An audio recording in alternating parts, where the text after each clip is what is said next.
I don't get a delay here. We are live recapping not only the game.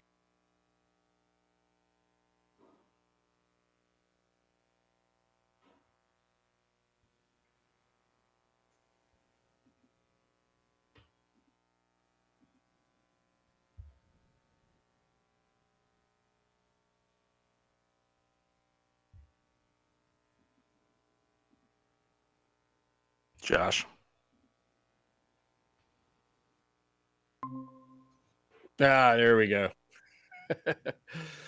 Hey, buddy, you there? Yeah, what's up? It is. I'm good internet, but still we got problems. Thank you for bearing with us. We are live, Graham. We had a lot of stuff happen over the weekend. Georgia won. That was probably the least eventful thing we had happened. Florida lost, and they've canned their coach, your boy Mullen. Yep. What do you think about that? I told you so.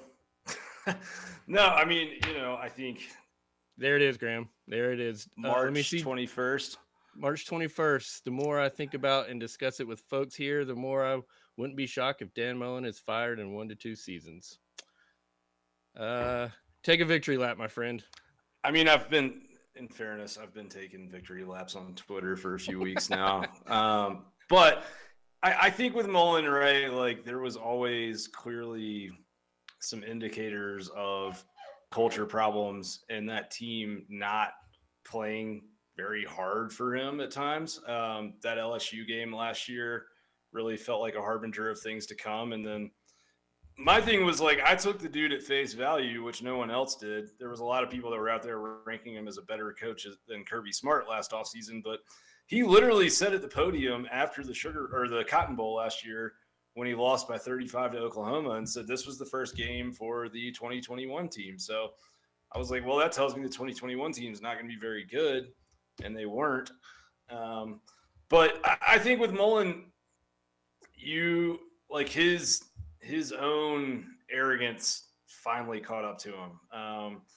If you're winning 10 games and going into your 6 bowls, you can dress up like Darth Vader and you can be kind of lax when it comes to accountability for your program.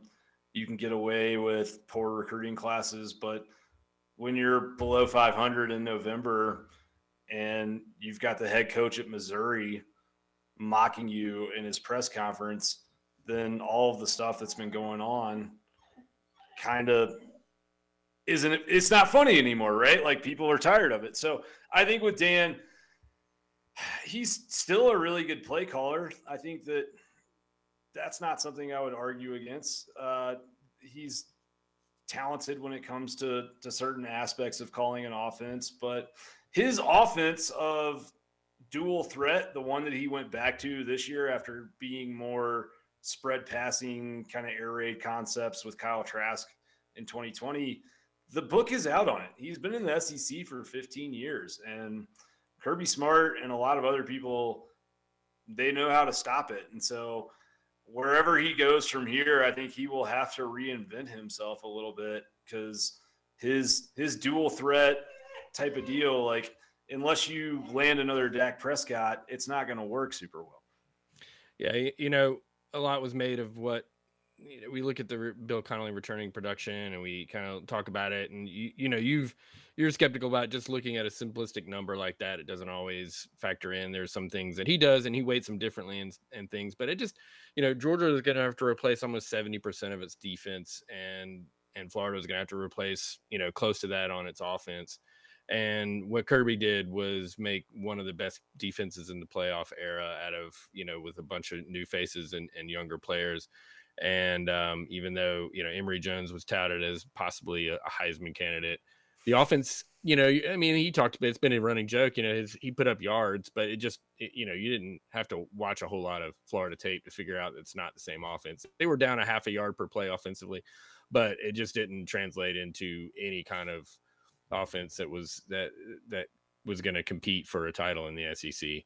So I think that speaks to what he is. He's a good offensive coach, but he's not necessarily the guy that you want to head up your program. And there's been a lot of coaches like that are hot names and things like that. But And Kirby was an unknown commodity as a head coach when he came in, but he from the jump, he was a guy that looked like you wanted to be the face of your program. And I know that's a total homer take, but it is. That's how I feel. Like I would not have wanted Dan Mullen. I would not have wanted Ed Orgeron. I would not have wanted some of the other. Kirby's the man, and now Florida's going to be looking for their next. This is going to be their third coach in a decade. Yeah, it is. And I mean, I think the other thing, I wrote a big thread on Twitter last night before this news ever broke about him being fired, because there was a part of me that understood if Florida didn't fire Dan Mullen because A, they're out $12 million, but B, with LSU and USC open and, Virginia Tech is a job that is sought after in certain circles. Like, I don't know that there's not really an obvious choice out there right now for Florida. And that's a university that, there's 3 top 50 public universities in the SEC. They're Vanderbilt, Florida, and Georgia, and top 50 universities in general. But Florida is now a top 5 public university, and the administration there, like, football is not the front porch of the university the way that it once was, right? And I think that they would just assume go 8-4 every year as they would have the embarrassment that they had during the Urban Meyer era with the off-field issues. So I don't know that there's the win at all costs attitude internally at Florida anymore. But that fan base, like, they got used to Spurrier and Meyer. And ironically, they ran both of them out of town because of the amount of pressure that existed to win and win big and win at all costs.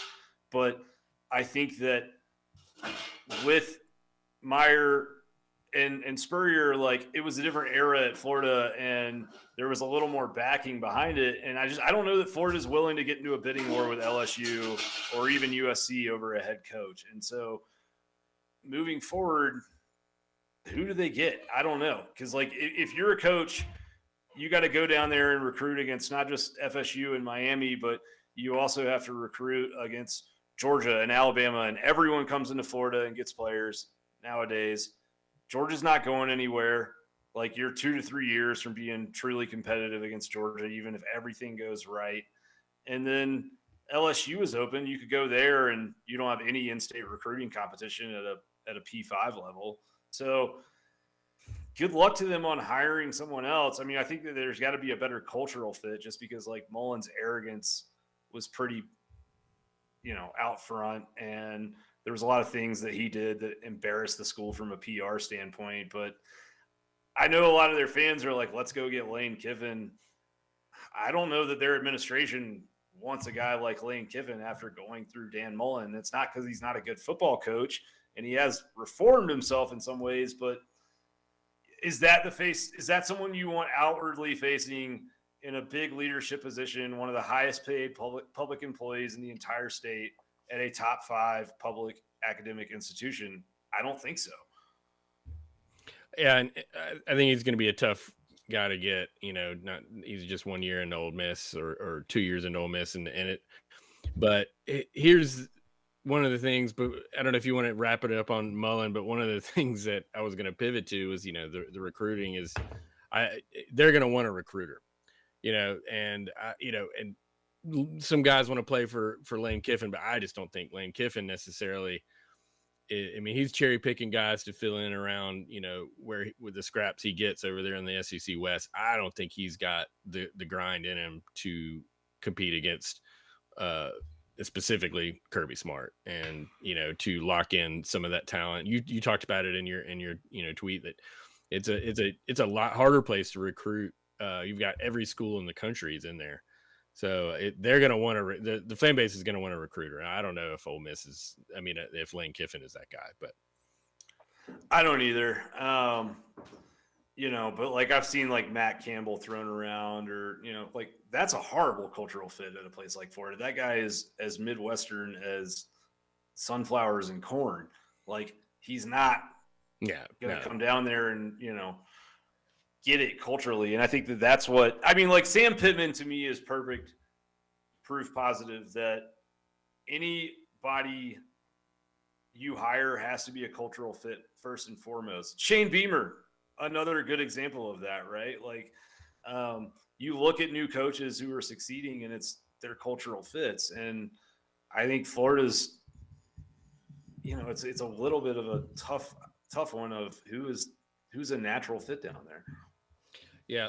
I mean, Mario Cristobal, I mean, I know that he's sort of kind of penciled in as the guy Miami wants, but I think he's got ties to Florida, and he definitely is a recruiter. So, and it certainly that would be a big get for them. I have no idea if it's a real possibility, but certainly that's a name I hear for a lot of the other jobs. Now that Florida's open, I'm sure they're going to talk about him. Yeah, for sure. Speaking of recruiting, Georgia got to find yet another 5-star player in Jaheim Singletary, who was a commit to Ohio State, decommitted back in August, and made his commitment today to we got to go Dogs tweet from Coach. Yep. Can you fill me in or everybody in on a little Singletary, or am I putting you on the spot? No, I mean, I've watched some film on him in the past.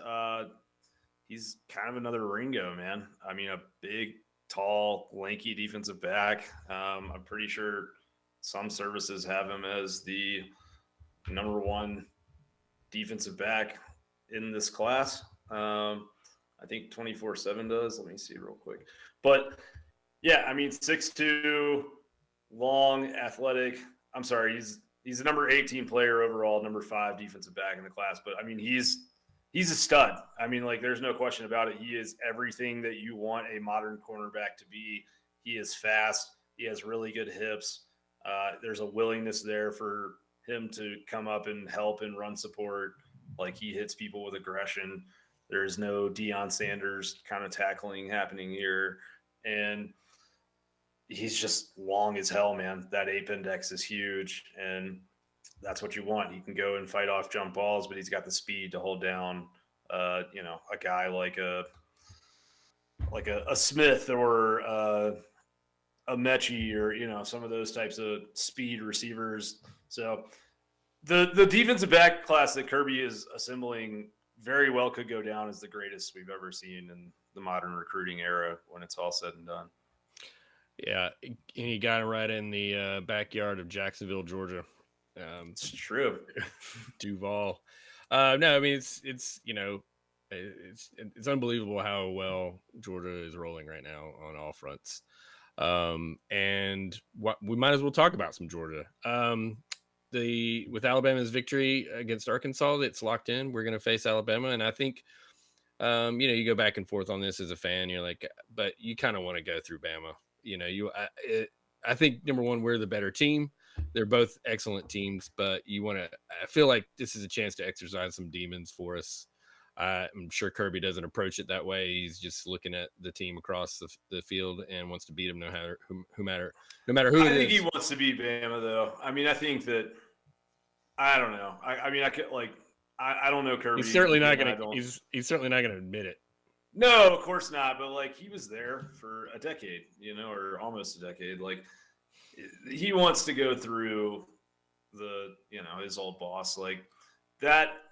You want that moment kind of the upstart taking over from the established dominant player in the league, right? You want the 09 Bama over, Florida, the Tebow cry game. You want that moment if you're a Georgia fan. We're going to get into this game obviously a lot in the next 2 weeks, but I did post a story today on Dog Sports. We're going to show a few of those graphics. So if you want to go look at some of the preliminary matchups and stats and trends I've got, but Georgia's better than them on offense and better than them on defense. The only say it louder. Yeah, I mean, they're close on offense. I mean, it's literally, I think, a hundredth of a yard per play off if you're looking at that. But certainly, we take it. We've got 49.5% success rate on offense. I mean, it's getting better every week. And the explosiveness is the only area that Georgia is a little lacking. We're certainly middle of the pack in FBS in that explosiveness rating, but speaking of explosiveness, I kind of got into it. It's kind of interesting. It was basically to remind everybody, explosiveness is just the EPA of your successful plays. How good are your successful plays? Georgia is averaging just over 30 successful plays a game. Alabama is averaging 35. And those actually average out to, if you divide the total points scored, I didn't break it down by defensive, to just lump sum points. It almost matches the explosiveness rating and stuff. So I mean, those that think of that explosiveness as chance to make points. So Georgia needs a few more plays to outscore them, but on the defensively, it is Georgia's lights out explosiveness allowed on defense. I mean, it takes almost 2.5 times per successful play for an offense to score on Georgia's defense as it does to Alabama's. So that defense is really, really good. I mean, Wisconsin's having a great year. They've got some stats that are better than Georgia's, but this defense is absolutely, I mean, it's redundant to say it's elite, but it's quite special in how tough it is to score on them. And that certainly is more than enough to offset a slight offensive explosiveness or offensive, efficiency that Georgia may or may not even have against Alabama. Because as you can see, Georgia can score. I don't know if you want to describe that offense's score at will, but it certainly is pretty damn efficient when it comes to moving the ball down the field and putting points on the board. Yeah, I mean, I think the thing with Georgia's defense too is what's going to be fascinating about this matchup, just kind of looking at from a preliminary standpoint, is Georgia's defense doesn't let people score from far away. You could have an explosive passing game play occasionally on Georgia, but like you're getting tackled at the 15. You're not running that in, and then it's just absolutely hellacious to try and score in the red zone against that defense when the field shrinks down. So I think that's the interesting thing about this game. Like, can Georgia get enough heat on Bryce Young to keep those long downfield routes from developing? And can Georgia keep Bama's wide receivers from getting over the top when they aren't getting home on a particular passing down? Because if so, I think it's going to be really hard for anybody at all to just drive the field on Georgia and get first down after first down and then come into the red zone and score touchdowns consistently. I think that you can go and score field goals on Georgia. I think that you can do that quite a bit, but I think that's it. I put a stat last week that they got seen by a lot of folks and but it's still astounding to me. And I kind of stumbled into it by accident. I was just thinking of just sheer number of plays that Georgia was allowing on their defending their side of the field. So I started there sorting it, and it turns out that Oklahoma State has a ridiculously low amount of plays inside their 25. But once I broke it down, most defenses inside the 25 are giving up 3 of the good defenses 2.9 3.1, but Georgia was allowing 1.8 yards per play and a 25% success rate inside their 25, defending their 25. And it was like, I have 90 something plays, and you figure it's almost 30 of them were the game ending drives versus Kentucky and Tennessee. So I mean, it's ridiculous. Like you just said, they are keeping the ball in front of them. They're not giving plays up over the top. I mean, really, Georgia has won the offensive explosiveness battle in 8 of their 11 games. The only ones they didn't were South Carolina, where a couple of those plays got out. But again, there's so few plays that they're giving up. They're allowing 19 successful plays per game on the defensive side. So that's it. That's it. 19 a game. And for instance, 19. In Arkansas, they allowed 19. And then so if those plays like in the South Carolina game are bigger, and some of the Auburn plays, actually Auburn, South Carolina, and Vanderbilt doesn't count. Vanderbilt had three successful plays the entire game. Yeah. So I mean, in the Arkansas game, like for instance, you're watching this Arkansas Alabama game from Saturday, and Alabama allowed 33 successful plays on defense, and Georgia allowed Arkansas 19. So that tells you right there. I mean, there's going to be some more data points we get with Auburn. I don't know how much you can weigh into this Auburn game. I mean, they're pretty banged up, and Bo Nix won't be playing, but yet it is another data point. But we can look at the Arkansas game, we can look at the Florida game, and you can see that Georgia played a lot better against those teams defensive than Alabama did. No, 100%. And I mean, I think that the thing about, I think in modern college football, if you can make an offense predictable, you have the advantage. And Alabama couldn't run the ball very effectively against a 3-man front versus Arkansas yesterday. They were right about 4 yards a carry, and they had, 30 something carries. They didn't just abandon the run, but if you're not able to run against Arkansas's 3-man front, you're not going to run Georgia out of their base defense. And if you can't run Georgia out of their base defense, then that means you can't pull them out of too high safety looks. That means that Georgia can bracket Williamson. They can do different things. There's a lot there. And I mean, looking at that game yesterday, I do think there were a few things that we can pull out of it nugget wise that are useful or valuable pieces of information for how Georgia and Alabama will match up and how Georgia will have to adjust and do certain things in that game. Just because there are some things that are working really well that are new, and there's some things that have been going on for a while that aren't working that need to be fixed before December 4th. But you talked about in your 15 takeaways, and you talked about the star position, and and how well Christopher Smith came in and played in the Tennessee, or came in pretty early in the Tennessee game, and third drive, or fourth drive. I'm sorry. And Brini, is possibly, he may not be the best guy for that position, and Christopher Smith might get it. So I don't know what that. I mean, just again, it shows you how important depth is, both recruiting and coaching wise, to have these guys that can come in and play these positions and have somebody that can fill their spot. Totally. I mean, I think Brini played better yesterday, but he's still the guy. I mean, even an FCS team looked at Georgia's tape and said, that's where we need to go. That's the guy that we need to target. They targeted him 6 times, and we all know the defense did not play very many drives yesterday. They targeted him 6 times. To his credit, he only gave up 1 catch. He did have a defensive holding penalty. And then he did have 2 pass breakups. So it's he played better. It was an FCS opponent. But you love what he can do against the run. But looking at Jameson Williams, he's taken about 25% to a third of his snaps every week in the slot. And I think Williamson on Brini is probably a mismatch that's not going to go well for Georgia. But you move Christopher Smith down into some of those obvious passing downs, that is at your advantage. So I'm fascinated to see what goes on there. I mean, the other thing too is the solution that Georgia has come up with without Adam Anderson, I think is going to be very effective for a potential matchup against Alabama, because on third down situations and obvious passing situations, you have Christopher Smith at star, but then you've got all 3 inside linebackers, Dean, Tyndall, and Walker, on the field. I mean, Channing Tyndall right now, man, when he rushes the passer, it's absurd. They weren't asking him to rush the passer very much this year. The most he rushed the passer in any game was 6 times versus Auburn before last week against Tennessee. He rushed the passer 11 times against Tennessee and 11 times against Charleston Southern. In those 22 snaps, he's got 5 sacks, 7 pressures. That's absurd productivity. And then you also can bring Dean down to that edge, or you can bring Quay down to that edge.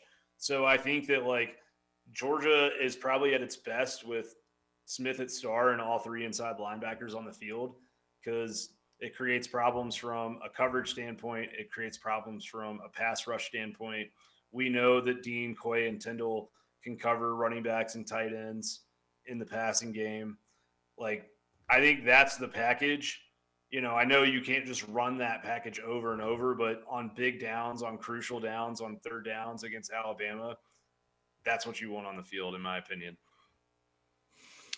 Yeah, I mean, and Kirby talked about in the preseason, and I think he may not have gotten a whole lot of reps on there, but he talked about when you're a linebacker, you're a star, and when you're a star, you're a linebacker. You got to you got to come up and you got to be able to cover, and you got to be able to tackle, and you got to be able to rush the passer. So it's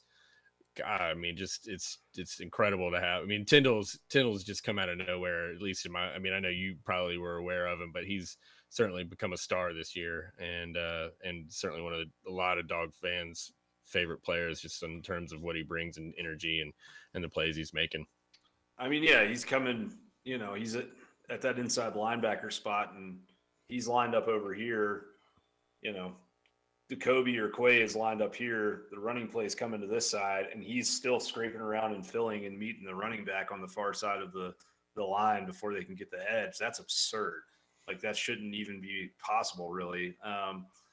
Yeah, I mean, the other thing, though, about yesterday in that game that worried me is Warren Erickson went back to the starting right guard spot. And I don't get it, man. I just don't. Like, Xavier Truss came in Knoxville after the second drive, a drive that was killed by Warren Erickson, for the record. Gave up a sack and gave up a free runner to the running back for a 4-yard loss. And Truss had a couple rookie mistakes in the first drive or two, but after that he settled in. Georgia was able to run like split zone and zone power and some of these concepts that we've been talking all year about. If Georgia can do those things at 5, 7, 8 yards a clip, this team becomes pretty unstoppable. And they were just punishing Tennessee on the ground in the second half. He was finding his assignments with way more consistency than Erickson has at any point all year. And then yesterday, Erickson, he's playing right guard. He gives up the only pressure of the day. He gives up the only hit on the quarterback of the day to a below 500 FCS team. When Georgia ran behind him, 5 carries for 11 yards against an FCS team. Like, if you can't bully around FCS defensive linemen, then you should not be starting at guard for the University of Georgia. I'm sorry. I know that he's a great kid, I'm sure. He worked his butt off last year. He played really hard. I know that he has that experience from 2020. And I thought he played a lot better in 2020 than he has in 2021. But, like, this isn't working, and it's going to cost Georgia a game at some point if they don't adjust and do something about it. Yeah, Monken can scheme away from weaknesses and towards strengths, but you got to have solid offensive line play, if not excellent offensive line play, because Will Anderson is coming. Yeah, he's out there, and I mean, I think it's also like some of these busts, they're not happening on some complicated disguised blitz or some crazy stunt. Like, these are just routine pickups. You know, you need to grab the man across from you, or there's a slight delay of a linebacker coming through the hole and he's engaged double team with Van Pran to his left or McClendon to his right. But, like, these are things that'll kill a passing game. You know, these are things that'll kill a 2-minute drive when you really need it at the end of a half or an end of a game. These are how quarterbacks get stripped and, you know, fumbles and turnovers happen.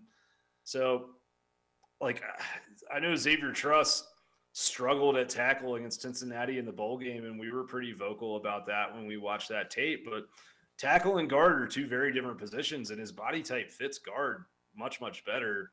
He's also just much more of a physical specimen than Erickson is at a guard. You know, I mean, like, he's an imposing guy, and Georgia gets push behind him, and you need push in the run game. And if Georgia, you know, can get push in the run game against Alabama, I think it's going to be really hard for them to lose that game. I do. So they need to figure it out, man. They need to make the switch and go with it, because it's one of those things that I fear they're not going to do it until it's too late, and it's going to cost them a chance at winning an SEC title. Yeah, I mean, it appears now that Georgia's, you know, short of a disaster against Georgia Tech, a lock. I don't see how they're not in. So you want to beat Bama, but they've got plenty of time to get, you know, Truss or and I don't think you can expect a dramatic change in Erickson at this point. So we got some time, but definitely we want to win 2 weeks. And we want to win this Saturday. But a couple things. Did you have a favorite moment from the game versus Charleston Southern? Besides Jordan Davis? Besides Jordan Davis, yeah. I really liked what Monken's doing with Bowers. I guess it's a few moments collectively, but that end around, he's so fast. I think at some point we might see, like, maybe in 2 weeks in Atlanta or sometime in January, I think we might see him throw a pass off that end around at some point, because he was a high school quarterback. But he's wide receiver 1, it seems like. I mean, they threw 3 screens to him yesterday, and he went for 2 first downs and a touchdown on those 3 screens. Like, he's just stupidly productive, man. And I think that it's just fun watching him play. And as a Georgia fan, it's pretty awesome to know that you have another 2 seasons of him. Like, yeah, it's ridiculous. And Darnell, we have another season of Darnell. Maybe if he doesn't transfer out for the lack of targets that he's getting. Oh, man, that's the word on the street. Oh God! All right, well, we'll see. Yeah, you got to do what you got to do. I wouldn't fault him, but my favorite moment actually happened before the game. Number one, dressed out, and that's true. Yeah, I don't know if he comes back for Georgia Tech, but it's pretty encouraging. And what we've talked about all along was it wasn't as ACL injuries go, it was pretty straightforward, and the timeline had him available for a playoff run, and here we are going into a playoff run, and he's been there. As I understand, he's been going to classes, going to practice, and every time he was asked, Kirby said he was doing the right thing in terms of rehab and getting ready. So any tidbits you can share that we don't know by reading Twitter and stuff? Oh, I don't have any. I don't have any inside info there. What's your gut? What's your gut saying? My gut says he plays next week. Yeah, mine too. I think that they want him to, I don't know that. I don't know, that he's going to come back and all of a sudden just start creating a bunch of explosive passing plays. It doesn't normally work that way. But I think that if you can just have him on the field, even as a decoy against Alabama, that it helps you in a lot of ways. It's pretty exciting. It'd be kind of fun to see him. Is that kid that he got into the scuffle with last time we were in Atlanta still playing? What's that? Is that what is it? Swilling? Yeah, something like that. I don't know, man, but yeah, God, Georgia Tech is awful. Yeah, they are bad. Back in, I think it was 2018. I can remember exactly where I was. I was at a family at some family's house in Pensacola when the opening of the new locker room came, and just the recruits just came flooding in. I just remember thinking, scorched earth of head coaches I just wanted to see go down. And grant me, Jeff Collins was not one of the guys I had on that list, but here we are. Malzahn gone, Mullen gone, Orgeron, we didn't get a chance to knock him out, but he's gone. And and here we got Jeff Collins. We have a chance to possibly, I don't know if he can survive. Georgia Tech's not going into this market, I don't think, but still, we can send him into 2022 without scoring a point after November 13th. Yeah, that's a good stat. I didn't know that. Yeah, you got shut out versus Notre Dame, and the last points were early in the third quarter against Boston College. So, yeah. So they could go the final 2+ games, 9 quarters of the season without points, because we know they're not going to a bowl game, folks. That doesn't happen when you win 3.